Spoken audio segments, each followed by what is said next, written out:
Hacía ya 3 meses que Alfonso había comprado la casa y no se había dado a la tarea de limpiarla hasta que la mudanza se hizo inminente. Así que allí estaba, frente a su nueva casa, listo para empezar la limpieza. No sabía cuánto tardaría. Todo sería función de si los anteriores dueños hubieran o no limpiado la casa antes de irse, y de si habían dejado la basura. Alfonso comenzó limpiando la cocina. Había mucho polvo y había que pasar primero un trapeador mojado si no quería empezar a estornudar. Decidió que después limpiaría la sala, después las recámaras y finalmente los baños. Cuando comenzó a limpiar la sala, levantó unos cartones podridos del suelo, los guardó en una bolsa y poco después se dio cuenta de algo que no había visto cuando visitó la casa antes de comprarla. En el suelo de la sala había una puerta que comunicaba con un sótano. Alfonso recordó que cuando le mostraron esa parte de la casa había un mueble en ese lugar y que por eso no la había visto. Comenzó a preguntarse, ¿por qué no le habían dicho que la casa tenía un sótano? Y decidió que lo limpiaría hasta terminar con todo lo demás. Ya había oscurecido para cuando Alfonso estuvo listo para limpiar el sótano. No importaba, de cualquier forma necesitaría luz artificial. Alfonso fue a su coche a sacar su lámpara pues no sabía si el sótano contaba con luz eléctrica. Después tomó su cubeta junto con todos sus utensilios en una mano y en la otra, el trapo y la lámpara, abrió la puerta y comenzó a bajar. Desde que abrió la puerta Alfonso comenzó a sentir un fétido olor que aumentaba en intensidad al descender.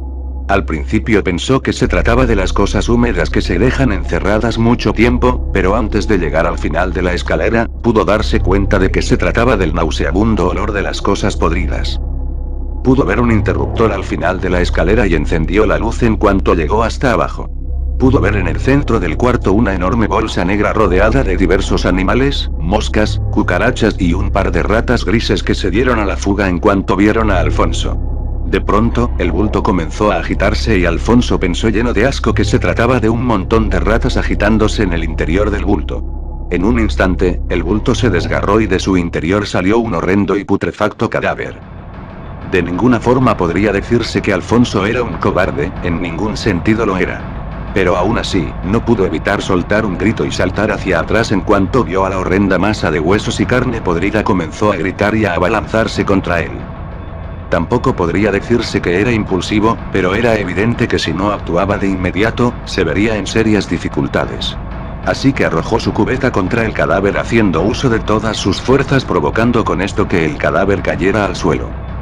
El cadáver cayó al suelo y después se levantó con cierta dificultad, señaló a Alfonso y comenzó a hablar con una voz que no parecía salir de una garganta humana. Sabía que volverías, Pascual, dijo el cadáver. Ahora es tu turno de morir. Alfonso no tenía forma de saber qué era esa cosa, o cómo diablos se movía, pero no le importaba, solamente pensaba en sobrevivir. La cosa se abalanzó contra él a una velocidad espantosa y le dio un feroz golpe en la cara que lo lanzó hacia atrás tirándolo al suelo. Alfonso se levantó como pudo y se asió al trapeador. El cadáver se lanzó nuevamente contra él pero esta vez Alfonso lo derribó golpeándolo con el trapeador. La cosa se levantó nuevamente del suelo y volvió a hablar. No lo has comprendido, Pascual, dijo. Ya no puedes matarme. La muerte ha dejado de ser un impedimento para mí. Esta vez te quedarás aquí conmigo. Muere. Dicho esto, atacó nuevamente a Alfonso. Mientras la cosa hablaba, Alfonso se recuperaba del golpe que la cosa le había dado. Estaba a punto de perder el sentido y solo le quedaba asirse con fuerza a su arma y a la poca conciencia que le quedaba. Así que cuando el cadáver atacó de nuevo, Alfonso se encontraba listo para recibirlo. La mano derecha del cadáver pasó muy cerca de la cabeza de Alfonso que a duras penas logró esquivar el golpe. Después, Alfonso golpeó al cadáver en la parte de atrás de la rodilla utilizando el trapeador haciéndolo caer al suelo. Cuando Alfonso vio caer al cadáver, comenzó a golpearlo con toda su fuerza en la espalda haciendo uso del trapeador y pateando los brazos del cadáver cada vez que éste intentaba levantarse. Cuando el trapeador se rompió, Alfonso encajó en la espalda del cadáver el pedazo de trapeador que tenía en su mano y comenzó a patearle las costillas sin misericordia y solo dejó de golpear al cadáver 2 o 3 minutos después de que éste dejó de moverse por completo. Cometiste un error, amiguito, le dijo al cadáver. Yo no soy el tal Pascual. Estaba completamente agotado y se sentó en el suelo con la mirada fija en el cadáver por si comenzaba a moverse nuevamente, pero esto no sucedió. Comenzó a contestar sus preguntas. Por ejemplo, recordó que Pascual era el nombre del sujeto que le vendió la casa y le dijo a sí mismo que quizá ese era el motivo por el cual se había mostrado tan ansioso de vender la casa y por qué se la había dado tan barata. También comenzó a pensar en el cadáver. En cómo su odio se había llegado a convertir en una cruel arma de destrucción capaz de levantar a un cadáver de la muerte para realizar una venganza.